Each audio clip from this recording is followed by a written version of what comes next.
hate the freaking glide. Oh God. Oh, stand there. Oh my God. Bro, there's something about this freaking trick shad. I'm gonna just call that fish 6 pounds. I'm gonna throw it back and try to catch another. That's ridiculous, dude.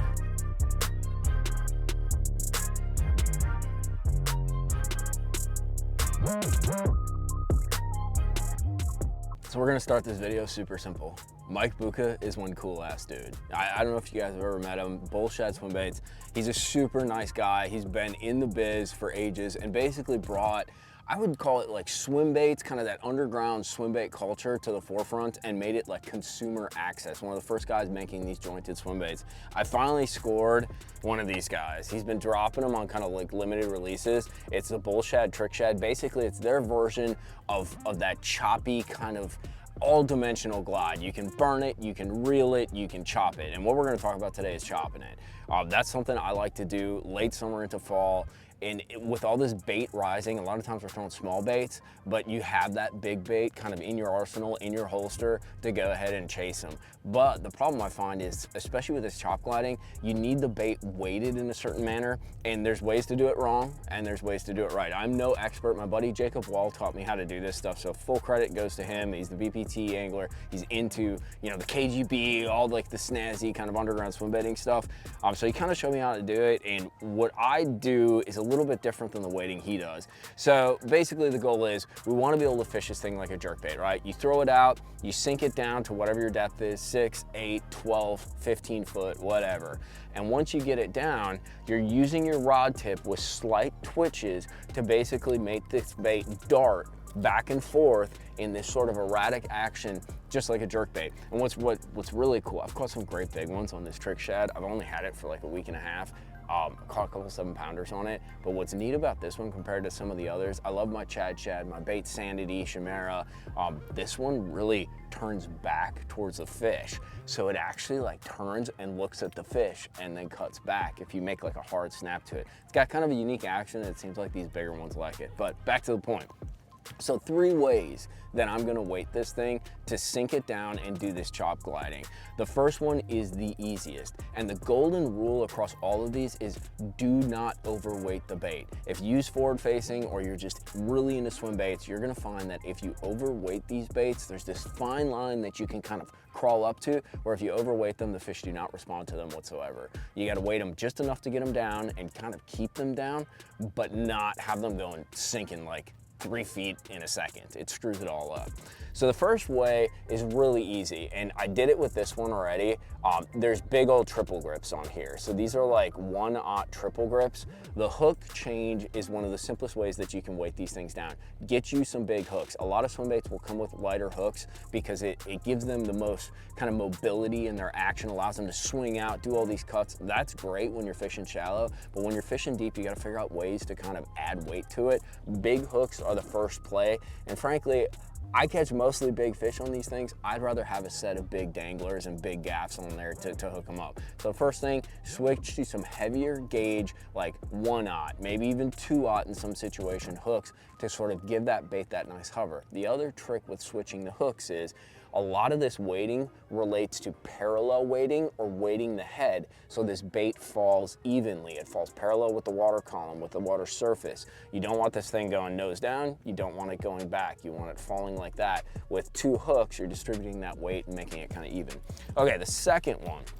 The second one is something my buddy put me onto, and it's called the grenade. It's a lot like what I was doing. We have some jerkbait weights that I was actually putting onto this nose ring. Super cool, super easy way to do it, but you actually had to put those onto the split ring. What's cool with these grenade weights is they actually have a little open hook and a little clasp, so no more dealing with, you know, O-rings, O-ring pliers, things along those lines. All you need to do is come up to that front eye and you pull it on and snap it on, and it's dangling on there. I've never had them come off, even with like a slash and 7-pounder. Now the downside to this, I prefer to weight these baits towards the nose, because when you're doing this chop glide, basically what happens is the bait wants to jump up, you know, it wants to dart up. So you do that soft twitch and the bait wants to jump up like a foot or two. The goal with this chop glide is to try to keep the bait as even as possible when you're chopping it. So instead of chopping up like this, you want it to chop even. So weighting towards the nose is the best place to start when you're actually doing this with like a somewhat aggressive retrieve. The downside to these grenade weights, so they come in a variety of sizes. I have the 1/8 ounce. I will use this when I'm trying to get this thing down into like 20, 25 feet of water. They're much heavier, and that dangle weight, like we talked about, there's this fine line when they sink too fast. I do find with some of the heavier grenade weights, it does sink too fast. I need to go a little bit lighter. Plus, all the weight is centered on that nose, which can be a good thing, but it also can make the bait run a little janky. So I like the grenades. They're fast, they're an easy kind of quick change, and the next one I'm gonna show you is a lot more sort of involved when it comes to modding it out. They allow you to kind of quick change on the water versus this next process. So I'm gonna take this grenade weight off, and I'm gonna show you, if I'm on like a glide bite, like it's freaking happening, and I really want to tweak the bait like just to the max. I want to get it exactly to run how I want it to run. I want to put my weight so it makes that bait run even. I know the depth I'm going to fish. That's when I get these guys out. You guys have seen them. They are the Bait Sanity. I think they call them tungsten adhesive, tungsten strips. They're basically this little strip of tungsten that has like a two-sided tape, like a sticky side to them, and you can stick them on. What I really like about these is twofold. One, as you can see, they're super duper low profile. They're tungsten, they're small, they're thin. Two, I have the versatility of placing them wherever I want. I have two sizes. I have the 32 gram, and then I have the, I'm sorry, the point, is it 0.32? Well, 30, whatever. I have the small ones and then the 0.77s, I think. So I got ones that are like about a ½ inch long, and then I got ones that are like an inch long, which is integral for this process. So one, I already have one on here, but your main focus is going to be on the belly of the bait, because a lot of times on these glides, you will get a flat side, and that is one of the keys with these adhesives, is you need a kind of a flat belly surface to put them. So I already put one on in probably the place that I start off, whether it's a Chad Shad, a Bait Sanity Chimera, the Trick Shad, like this Bull Shad. I always start right in the center of the belly. That's the perfect sort of midsection. I do it on the front half of the joint, because basically, like we talked about, I want that bait to go down in that horizontal fashion. But here's where I get a little bit creative. Like I talked about, when you're doing this chop glide, just like a jerk bait, you're gonna have that nose jump up. And I'm trying to sort of cancel that nose jump. You can't do it totally, but a combination between weight placement and then softer pops with the rod really allow you to kind of keep that bait somewhat even. So what I'm gonna do is I take these little strips, and in areas where I can't put like a big strip, I put a little strip. So I take and I peel that joker off, and I got me a little strip. Big key here is make sure your bait is bone dry. If you have a glossy finish on your bait, you are gonna need to take a little bit of sandpaper, and I'm talking just slightly rough it up. You don't gotta go crazy, but a little bit of sandpaper. The baits from like this Trick Shad from Bull Shad are kind of a flat color. You know, they're not super glossy, not super bright, so they actually adhere pretty well. I'm gonna take this little guy and actually put it, and you wanna make sure they're super straight, but I'm gonna put him right on the second half of that joint right there and push it on down. It's a flat portion, and best practices, to be totally honest, I'm gonna end up fishing this thing today. If you do it the night before, and say it's like summer or it's kind of warm, you have some sun, let this thing sit in the sun a little, they cook on and they bond like super good. So doing it the night before is good. Doing it with some sun and letting that sun beat on it's even better.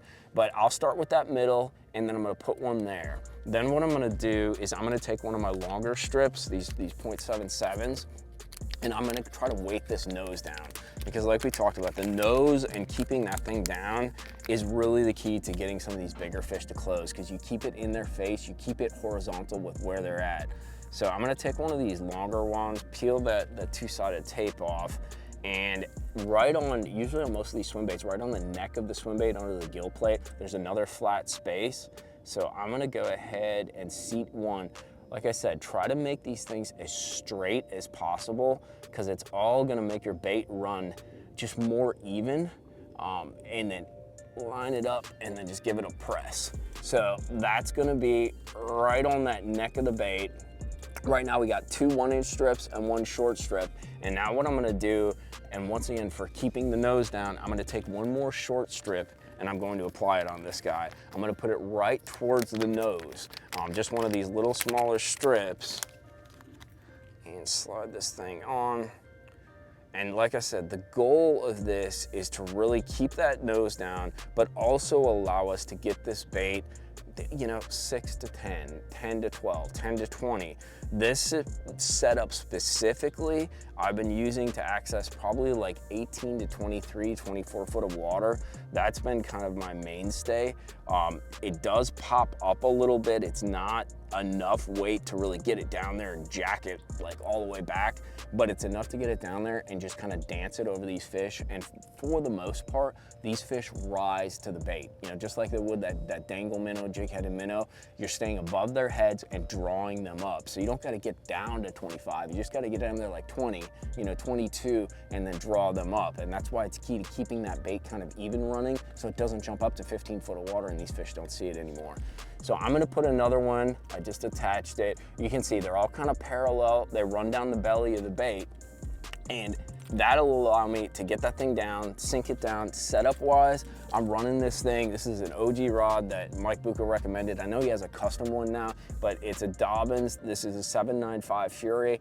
This is a Tatula 5.5, a little bigger Tatula. I think it's like a 6-speed or something along those lines. I like a little faster reel for this deal because I am picking up line. It's just like spook fishing or jerk bait fishing. You're not actually using the reel to fish the bait. You're using the reel to pick up line. And a lot of times these fish will just freaking swipe at the bait and suck it up. And all of a sudden you have to like pick up a bunch of line because you see your line jump after a twitch, or they grab it and they run to the side. So you want to be able to pick up that line. And then I'm running 20-pound fluorocarbon. It's a little bit lighter than a lot of guys. I think a lot of guys will run 25. I play with Disaster a little because that slightly lower diameter line is going to allow that bait to sink a little bit faster and put a little less resistance when I'm actually twitching it.